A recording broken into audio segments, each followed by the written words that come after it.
आज की कहानी है आध्यात्मिक ज्ञान का दीपक। एक कहानी है रामकृष्ण परमहंस की। एक बार स्वामी रामकृष्ण परमहंस अपने अनुयायियों को प्रवचन दे रहे थे। सारे अनुयायी प्रवचन ग्रहण करके अपने अपने घर पहुंच चुके थे, परंतु उस भीड़ में एक बालक नरेंद्र बहुत देर से बैठा हुआ।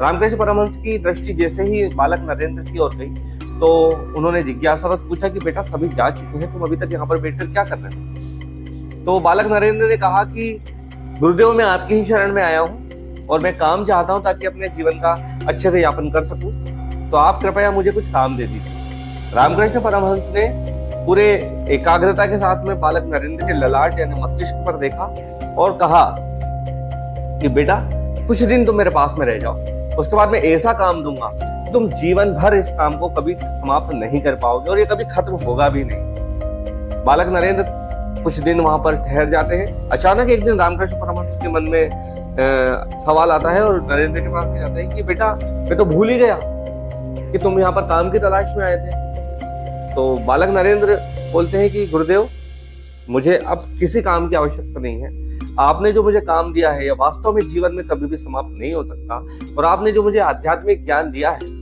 इससे मैं इस समाज के हित में कार्य करना चाहता हूँ। और रामकृष्ण परमहंस कहते हैं कि बेटा, बस मैं यही चाहता था, क्योंकि तुम्हारे अंदर जिज्ञासा थी, जागरूकता थी और इस समाज के जागरण के लिए आप कार्य करोगे।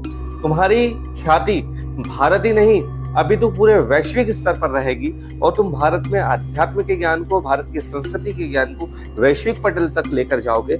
और अब से तुम बालक नरेंद्र नहीं अपितु स्वामी विवेकानंद बन चुके हो और मैं आज से तुम्हारा नया नामकरण करता हूँ, स्वामी विवेकानंद। तो साथियों, ये थी एक कहानी आध्यात्मिक ज्ञान का दीपक। जिस तरह से स्वामी रामकृष्ण परमहंस ने स्वामी विवेकानंद के मन में, मस्तिष्क में और उनके चित्त में ज्ञान का दीपक प्रज्वलित किया, और उसके बाद में एक बालक नरेंद्र से स्वामी विवेकानंद, जो भारत देश का पर्यायवाची माना जाता है, वो बना। तो ऐसे ही कई सारे रोचक किस्से हैं और कई सारे ऐसे महापुरुषों की प्रेरणादायक कहानियां हैं जो हमें सजगता, सहजता और जागरूकता की ओर अग्रसर